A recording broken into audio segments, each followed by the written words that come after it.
Well, I talk about is failure. It can make you or break you. It's up to you. You can take advantage of it and learn from it, or you can let it take advantage of you and you can quit. It's your choice. But I do know one thing. If you want to succeed at anything, you have to learn from your failure. Everybody does. Look at your great inventions, the airplane, the telephone, the light bulb. Those people failed many, many times, but they kept learning until they succeeded. And that's the way you have to do it. Now, a lot of people think once you fail, you can't succeed. That's not true. People fail and succeed all the time. Look at your actors and singers. They fail all the time, but they keep learning and learning until they get to where they're good at what they do. And that's what you see. But you have to learn from your failures. I was talking to a friend of mine. Him and his brother own a management company. They manage hundreds of buildings. And I was asking him, don't it drive you crazy?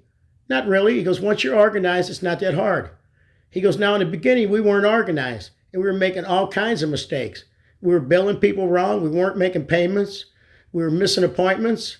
People wanted to sue us. We wanted to quit many times, but each time we said to ourselves, we can do this. We can do this. And we kept learning and learning until we got organized. Now, I'll tell you what, I didn't like those early days, but I'm glad they happened because they taught us the lessons that we needed to know. See, you have to learn from your failure. And what better teacher than failure? You ask a teacher what they want from a student. They want their attention, they want their focus, and they want their willingness to learn. Well, when you fail, it's got your attention. It's got your focus. But you better be willing to learn or you're going to fail again. I'll give you an example. You take two people. Both of them got the same capital, the same experience, and they start a business. 1 year later, one of them's got 5 employees and on their way, and the other one's trying to get their job back. It's all the way you look at failure. You can look at it as the first step to success and the life that you want, or you can look at it as the last step to failure and the life that you don't want. It's your choice. So choose the life that you want and go after your goals. And don't worry about failure. When it happens, deal with it. There's worse things than failure, like fear of failure. Because fear of failure, you don't know what you're fighting. It's a ghost.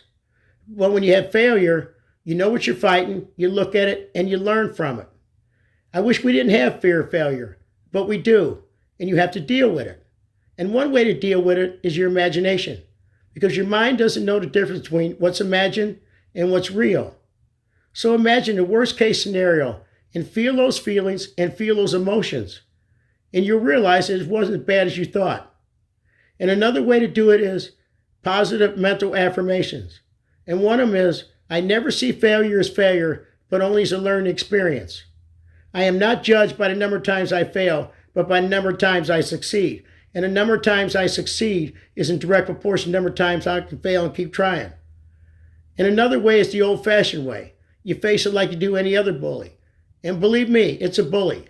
A bully takes your money and makes you do what you don't want. Fear of failure takes your potential and makes you live a life that you don't want. So you have to face up to it like any other bully. You look a bully in the eye. You can hit me and you can hurt me, but I'm going to beat your ass. It's the same way with failure. You can cost me money and you can slow me down, but I'm going to beat your ass. You have to have that attitude. I'm not telling you to go out there and look for failure. What I'm saying is don't be afraid of it. It's not your worst enemy. It's your best friend if you take advantage of it and you learn from it. And remember, life doesn't happen to you. Life happens for you. So take control.